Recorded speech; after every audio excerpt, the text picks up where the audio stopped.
investido no reino de Deus, como está investindo. Deus abençoe você. Muito obrigado, pastor Novaes. Muito obrigado, igreja. Eu queria orar junto com vocês. Queria orar porque eu tenho pouco tempo para falar, eu quero dar aula na minha classe de EBD, eu sou apaixonado por isso. E o dia da Bíblia foi separado por causa do Natal, que a gente acabou de ouvir aqui, que a gente cantou o tempo inteiro. Foi lá atrás, você que... Estou dando spoiler. Spoiler não, porque isso foi lição passada, que a gente estudou sobre os batistas, que começou lá com aquela coisa da Inglaterra, Henrique VIII. O filho do Henrique VIII, Eduardo IV, foi quem instituiu o dia da Bíblia, no segundo domingo do Advento. E logo cedo a Jussara começou falando disso. Segundo domingo de dezembro é o dia da Bíblia, porque ele queria que nós separássemos um dia para pensarmos nessa dádiva, nesse dom precioso que nós temos a nosso alcance, que é a palavra de Deus, o registro da palavra e da história do Advento ao nosso alcance. Aqui, ó. Fácil.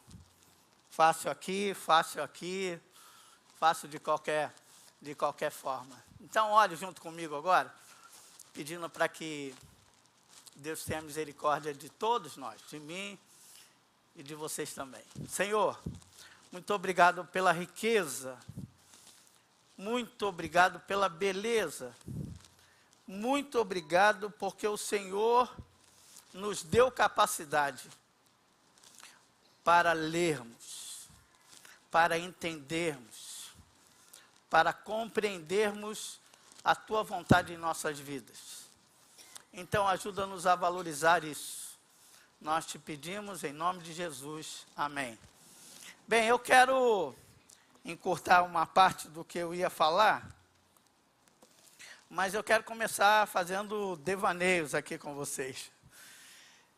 Esse é o grande desafio que eu tenho, porque a Bíblia foi escrita num período muito longo, e a Bíblia não é um livro, é uma biblioteca. A gente chama de Bíblia, mas é uma condensação de 66 livros diferentes, cerca de 40 autores, 1.400 anos no Antigo Testamento, antes de Jesus, e depois, até o final do primeiro século, depois que Jesus morreu, foi escrito. Imagine um livro escrito nesse período todo.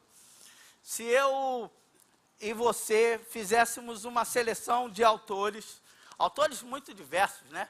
Reis, profetas, sacerdotes, gente que era empresário de grandes negócios, gente empresário de pequenos negócios, grande no tamanho também, porque cuidava de boi, outros se cuidavam de pequeno negócio, peixinho.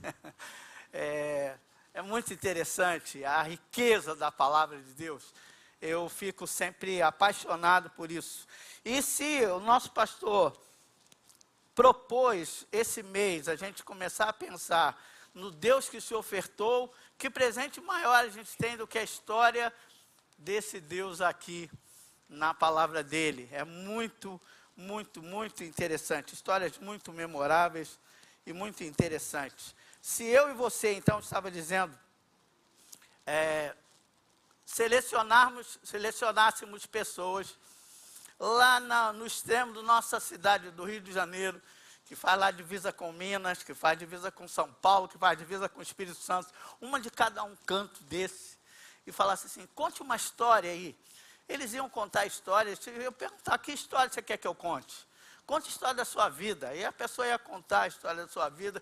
E como é que você ia costurar isso numa história só? Já parou para pensar nisso? Como é que você ia misturar e costurar uma história escrita lá da época de Moisés para uma história escrita lá na época de Neemias, depois que eles voltam do cativeiro babilônico? Como você costura isso, amarra isso direitinho para ter lógica? Porque a Bíblia é uma biblioteca, mas é uma biblioteca que você entra e tem um propósito, tem uma história, passeando por todos os livros.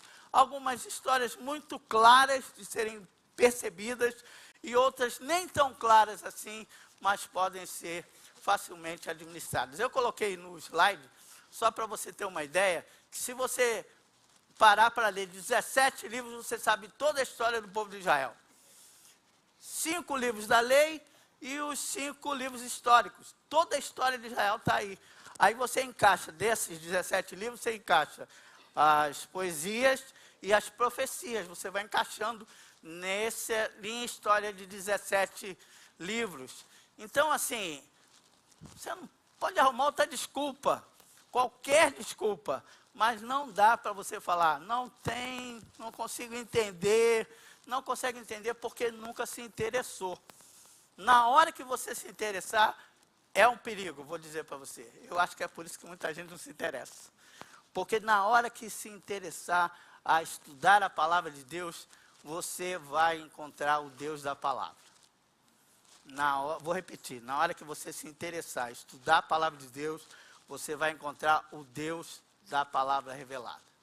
Foi assim com Lutero, foi assim com Calvino e todos os reformadores, foi assim com John Hus antes deles, e é assim que acontece comigo e com você. Então eu queria também, já pulando uma etapa nesses meus rápidos devaneios, pode passar mais um slide. A Bíblia é cheia de uma figura de linguagem muito comum, que é a metáfora. Metáfora é aquela comparação que a gente faz, né? Se eu pegar, por exemplo, falar assim, a nossa ministra de música é uma flor. Aí vocês vão ficar assim, não é? Ninguém fica assustado, porque consegue entender que eu estou fazendo uma comparação. Ou falar, nosso pastor de jovens é um gato. Há controvérsias, mas tem gente que acha que é um gato. Então, vocês riram da controvérsia e não do gato em si. Vocês percebem? Então, é uma metáfora, uma comparação. Muitas vezes a gente fica no gato e esquece que ela está comparando com uma pessoa. Então, a Bíblia, ela é repleta de metáforas. Repletas de histórias dentro da própria história. Vou dar alguns exemplos. Você tem o exemplo de Abraão. Eu gosto dessa história, lá do capítulo 15 de Gênesis. Deus chega, olha que ironia. Veja comigo se não é ironia. Dá licença, pastor, de viajar nessa batatinha aqui. Gênesis 15 vai dizer que Abraão já tem uma promessa que ele seria pai de uma grande nação e ele quer arrumar um jeito para Deus. Igualzinho a gente, quer sempre arrumar um jeitinho para Deus fazer as coisas, né? Aí chega para Deus e fala assim, eu não consigo, já estou velho, não consigo ter um filho, mas tem aqui esse cara que é gente boa pra caramba. Igual o pastor fez com o Cláudio Rangel, assim, esse cara é gente boa pra caramba, confie tudo a ele. Eliasar, ele fala, Deus, arrumei um cara aqui que vai substituir o meu filho. Aí Deus, ao contrário do pastor Novaes, olha para Abraão e fala assim, Abraão, faz o seguinte, sai daí da barraca, sai da tua tenda, vai para fora, já era noite. Por que eu sei que era noite? Porque Deus falou, olha para o céu e conta as estrelas. Olha, estrelas só tem à noite, óbvio. Aí Abraão olha para o céu e fala assim, eu me emociono quando eu penso nisso. Deus fala para Abraão, você pode contar as estrelas do céu? Assim vai ser com a sua descendência. O cara queria dar um jeitinho para Deus, e Deus fala assim, não, eu sei o que eu estou fazendo. O autor sabe, o leitor às vezes sabe, Deus sabe, mas Abraão, que é Abraão, sabe de nada.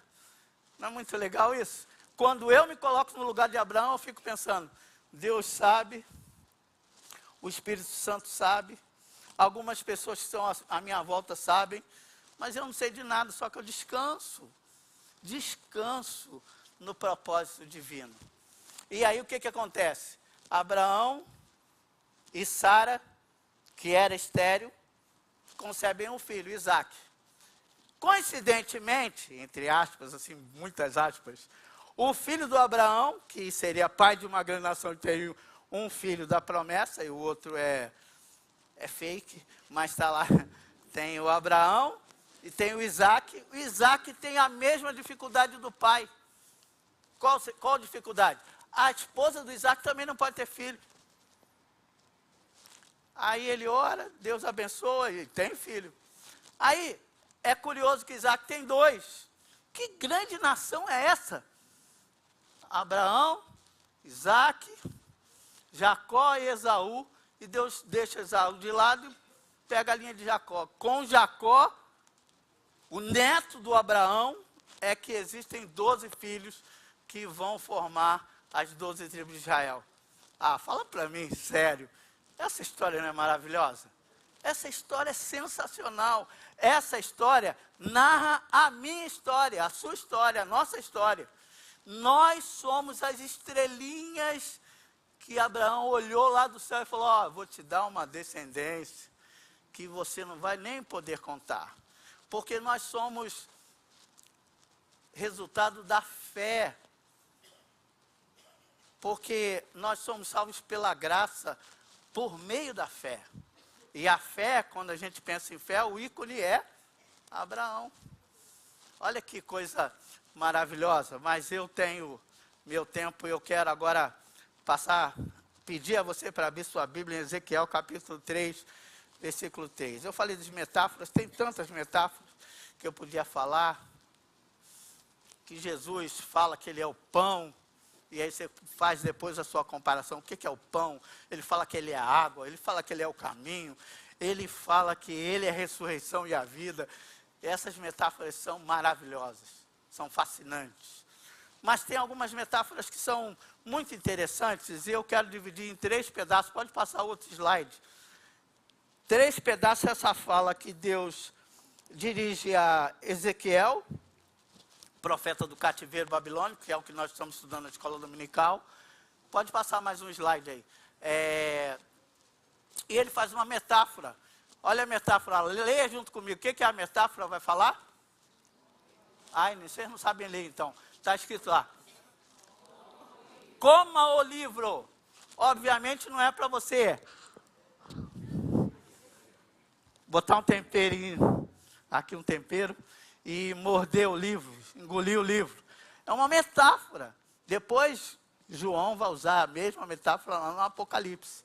E é muito interessante. O que diz Ezequiel, capítulo 3, versículo 3? Ele vai dizer assim, eu coloquei aqui na versão certa. E disse-me, filho do homem, dá de comer do teu ventre, e enche as tuas entranhas desse rolo que eu te dou. Então o comi, e era da minha boca doce como mel. 3 motivos que você deve ler a Bíblia e comer esse livro. Primeiro é aquele que está escrito ali, não sei se dá para você ler direito. Porque quando a gente come, quando eu como o livro, quando a fome bater, você vai estar com o estômago forrado. E ela bate. Aí você vai falar, poxa, estou com fome. Então basta eu ler a Bíblia? Claro que não, é uma metáfora, não é para comer, né? Então para que você come o livro? Na hora que você passar por um sufoco, na hora que você passar por uma angústia, na hora que você passar por um aperto, você vai conseguir falar igual o Paulo. Eu não sinto nada, me sinto muito mal. Mas ele diz, eu sei em quem eu tenho crido e sei que ele é poderoso para guardar o meu tesouro até aquele dia. Quando você passar por um sufoco em que não tiver comida e que você não tiver acesso às escrituras e passar por uma dificuldade muito grande, é aquele alimento que você comeu lá atrás, a palavra de Deus, que vai ajudar você a passar pelo vale da sombra da morte. Só uma dica para você. A gente muitas vezes não lê a Bíblia e aí, quando passa por uma dificuldade, fala, Deus, só eu, e chora e reclama, porque não conhece as histórias que existem aqui. Histórias de consolo, de conforto, mas de encorajamento, para a gente enfrentar o dia mau. A segunda coisa, por que você deve comer o livro? Porque você descobrirá de que ele é feito. Vê aí, se não é isso que acontece com Ezequiel, ele vai dizer assim, então o comi. Porque muita gente sabe assim, leia a Bíblia, viva o dia da Bíblia. Mas não come, não adianta nada. Não adianta nada, eu também andar com a Bíblia na mão assim, não adianta nada. O que eu tenho que fazer? Deixar o celular de lado e ler. E ler. E estudar. E descobrir. Porque aqui o Ezequiel teve uma ordem. Coma o livro. O que está dizendo na segunda frase? E o comi. Você tem que comer. Porque comendo você vai saber qual é o sabor dele. Comendo você vai dizer, é feito de mel? Ou é duro? Tem textura, não tem textura? Aí vocês são masterchef, sabem fazer aquele equilíbrio das coisas, do alimento. Então eu tenho que comer, porque eu descubro comendo de que ele é feito. Tem um livro muito famoso aí, Você é o que você come. Eu acho que isso é bem verdade para nós cristãos. Nós somos tão cristãos quanto comemos o livro. Nós éramos conhecidos como o povo do livro. Onde é que está esse povo do livro? Esse povo tem que continuar comendo do livro. É legal também, porque a terceira parte, por que eu tenho que comer o livro? Porque não apenas eu vou saber o sabor, mas eu não sei se você tem isso. Eu agora tenho que ficar fazendo dieta, é um negócio muito difícil. Mas essa semana a Marília quebrou meu galho e falou assim, não, pode participar do churrasco. Eu, Caí dentro, comi pra caramba. Aí ela falou assim, mas devagar, vai comendo, calma. Mas a carne estava maravilhosa. Aí eu comi mais, porque eu queria comer. Aí pode uma linguiça? Não, linguiça não, é embutido e tal. Aí mandou segurar a onda. Quando a gente começa a comer, a gente começa a se deliciar com essa palavra. Mas essa palavra, e aí eu tive que parar de comer. Sabe por quê? Porque se eu comer mais, já que eu estou de dieta, a balança vai acusar, né? E a minha médica não vai gostar. Mas eu acho que a gente está definhando porque a gente não come nada. Vocês estão entendendo o que eu estou falando? Ou vocês estão achando que eu estou falando da cantina? Estou falando da Bíblia, da palavra de Deus. Mas quando eu como, tem até um programa muito interessante que eu assisto com a Marília, Deteste, tem que provar numa colher. Fala sério. O cara come numa colher e já sabe o gosto do negócio. Mas é tão interessante que quando eles comem uma colher e a colher é boa, fala assim, eu comeria a panela inteira. É isso que acontece quando a gente descobre a Bíblia, que ela foi escrita, não foi escrita para todo mundo, ela foi escrita, quando eu leio, ela foi escrita para mim. Ela mexe comigo. Quando eu leio, ela mexe comigo. E não é só um livro de literatura. Eu tenho o autor do meu lado. Eu fecho os olhos e consigo conversar com o autor dessa palavra. Então, eu queria muito que você pensasse nisso. Que a Bíblia não é difícil, não. E mesmo para aqueles que acham que a Bíblia é difícil, a nossa igreja e as igrejas tradicionais de uma forma geral, criaram uma coisa muito legal chamada Escola Bíblica Dominical. Sabe o que a gente faz na Escola Bíblica Dominical? A gente abre a Bíblia e discute o texto bíblico e o contexto em que o texto foi escrito. E aí a gente cresce. Aí a gente amadurece, aí a gente fica mais firme no Deus em quem nós cremos. Eu queria que você pensasse nisso hoje. Deus que se revelou na palavra, Ele ama você. E não apenas ama, mas Ele acredita em você. Porque quando você recebe um livro de presente, um dos melhores presentes que eu recebi enquanto estava doente foi o livro. Porque o livro eu podia ler. Mesmo doente, eu podia ler o livro. Então, quando alguém te dá um livro de presente, ele está falando, você é capaz. Você sabe ler. Você tem capacidade intelectual. Quando Deus se revela nas Escrituras, o misticismo fica de lado. Porque eu confiro nas Escrituras tudo o que o pastor prega todo domingo aqui. Eu sou beriano.